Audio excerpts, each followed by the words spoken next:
بسم اللہ الرحمن الرحیم۔ اللہ کے نام سے شروع جو بہت مہربان نہایت رحم کرنے والا ہے۔ اہل سرسار کی ایک قوم جسے قوم سبا بھی کہا جاتا ہے، اللہ تعالیٰ کی بے شمار نعمتوں کے اندر زندگی گزار رہی تھی۔ یہ قوم ایک عظیم تہذیب و تمدن کی مالک تھی۔ حضرت داؤد علیہ السلام اور حضرت سلیمان علیہ السلام کی حکومتوں کے بعد ان کی حکومت ہر جگہ پھیلی ہوئی تھی۔ کہا جاتا ہے کہ یہ لوگ گندم کے مغز سے آٹا پیس کر روٹیاں پکاتے تھے، لیکن اس کے برعکس وہ اس قدر اسراف کرنے والے اور ناشکرے تھے کہ انہی روٹیوں کے ساتھ بچوں کا پخانہ صاف کرتے تھے۔ بعد ازاں ان آلودہ روٹیوں کو اکٹھا کرنے سے ایک پہاڑ بن گیا تھا۔ پھر ایک صالح شخص نے وہاں سے گزرتے ہوئے ایک عورت کو دیکھا جو روٹی کے ساتھ بچے کا پخانہ صاف کر رہی تھی۔ اس شخص نے عورت سے کہا، تیرے اوپر افسوس، خدا سے ڈر، کہیں ایسا نہ ہو کہ خدا تیرے اوپر اپنا غضب ڈھائے اور تجھ سے اپنی نعمتیں چھین لے۔ اس عورت نے جواب میں مذاق اڑایا اور مغرورانہ انداز میں کہا، جاؤ جاؤ، گویا کہ مجھے بھوک سے ڈرا رہے ہو۔ جب تک سرسار ہے مجھے بھوک سے کسی قسم کا کوئی خوف نہیں۔ کوئی زیادہ عرصہ نہیں گزرا تھا کہ اللہ تعالیٰ نے ان لوگوں پر اپنا غضب ڈھایا۔ پانی جو کہ زندگی کی بنیاد ہے ان لوگوں سے چھین لیا، یہاں تک کہ قحط نازل ہوا۔ بات یہاں تک پہنچ گئی کہ ان کی ذخیرہ کی ہوئی تمام غذا ختم ہو گئی۔ آخرکار وہ مجبور ہو گئے اور انہی آلودہ روٹیوں پر ٹوٹ پڑے جو ان لوگوں نے اکٹھی کر کے پہاڑ کے مانند ڈھیر لگایا ہوا تھا، بلکہ وہاں سے روٹی لینے کے لیے صف لگائی تاکہ ہر کوئی وہاں سے اپنے حصے کی روٹی لے سکے۔ کفران نعمت، قحط اور ان کی بدحالی کے بارے میں متعدد روایات موجود ہیں۔ سورہ نحل کی آیت نمبر 112 اور 113 میں یوں ارشاد ہوتا ہے، اور اللہ نے اس بستی کی بھی مثال بیان کی ہے جو محفوظ اور مطمئن تھی۔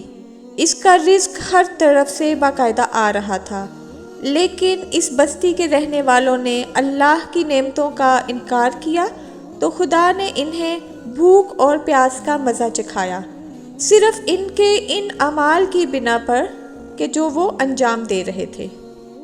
دوسرے پہاڑوں سے گزرا ہوا پانی اس بند میں آ کر وافر مقدار میں جمع ہو جاتا تھا۔ قوم سبا نے اس پانی سے صحیح طور پر استفادہ کرتے ہوئے وسیع و عریض اور بہت سے خوبصورت باغ لگائے اور کھیتی باڑی کو رونق بخشی۔ ان باغات کے درختوں کی شاخیں اس قدر پھلوں سے لدی ہوئی ہوتی تھی کہ کہتے ہیں کہ اگر کوئی شخص سر پر ٹوکری رکھ کر ان کے نیچے سے گزرتا تو پھل خود بخود ٹوکری میں گرنا شروع ہو جاتے اور قلیل مدت میں ٹوکری تازہ پھلوں سے بھر جاتی۔ لیکن نعمتوں کی کثرت نے انہیں شکر کرنے کی بجائے بہت مغرور اور غافل کر دیا تھا، یہاں تک کہ ان کے درمیان بہت بڑا طبقاتی نظام وجود میں آ چکا تھا۔ ان میں سے صاحب اقتدار لوگوں نے کمزوروں اور ضعیفوں کا خون چوسنا شروع کر رکھا تھا، یہاں تک کہ ان لوگوں نے خدا سے ایک احمقانہ التماس کی جس کا ذکر سورہ سبا کی آیت نمبر 19 میں ملتا ہے۔ انہوں نے کہا، خدایا ہمارے سفروں کے درمیان فاصلہ زیادہ کر دیں۔ انہوں نے اللہ تعالیٰ سے یہ التماس اس لیے کی تاکہ غریب اور بے بس لوگ امراء اور ثروت مند لوگوں کے ہمراہ سفر نہ کریں۔ ان کی خواہش یہ تھی کہ آبادیوں کے درمیان خشکی ہو اور فاصلہ بہت زیادہ ہو تاکہ تہی دست اور کم آمدنی والے لوگ ان کی طرح سفر نہ کر سکیں۔ اللہ تعالیٰ نے ان مغرور لوگوں پر اپنا غضب نازل کیا۔ بعض روایات کے مطابق ان مغرور لوگوں کی آنکھوں سے دور صحرائی چوہوں نے مارب نامی بند کی دیواروں پر حملہ کر کے انہیں اندر سے کھوکھلا کر دیا۔ ادھر سے بارشیں زیادہ ہوئیں جن کی وجہ سے سیلاب آ گیا اور اس بند میں پانی بہت زیادہ اکٹھا ہو گیا۔ اچانک بند کی دیواریں ٹوٹی، اس سے ایک بہت بڑا سیلاب آیا جس میں تمام دیہات، آبادیاں، مال مویشی، باغات، کھیتیاں، ان کے محل اور گھر پانی میں غرق ہو کر نابود ہو گئے۔ ان کے باغات اور زراعت میں سے صرف بیری کے درخت اور کچھ جھاڑیاں بچی تھیں۔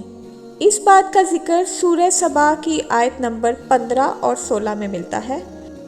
خوش الحان پرندے وہاں سے کوچ کر گئے تھے، جبکہ الوؤں اور کووں نے قوم سبا کے کھنڈرات میں اپنے گھونسلے بنا لیے۔ اور آخر میں سورہ سبا کی آیت نمبر 17 میں قرآن مجید میں اس واقعے کا یوں نتیجہ نکالا ہے: یہ ہم نے ان کی ناشکری کی سزا دی ہے اور ہم ناشکروں کے علاوہ کسی کو سزا نہیں دیتے۔ اس طرح قوم کے سرپھرے، مغرور اور سرکش لوگ اپنے انجام کو پہنچے۔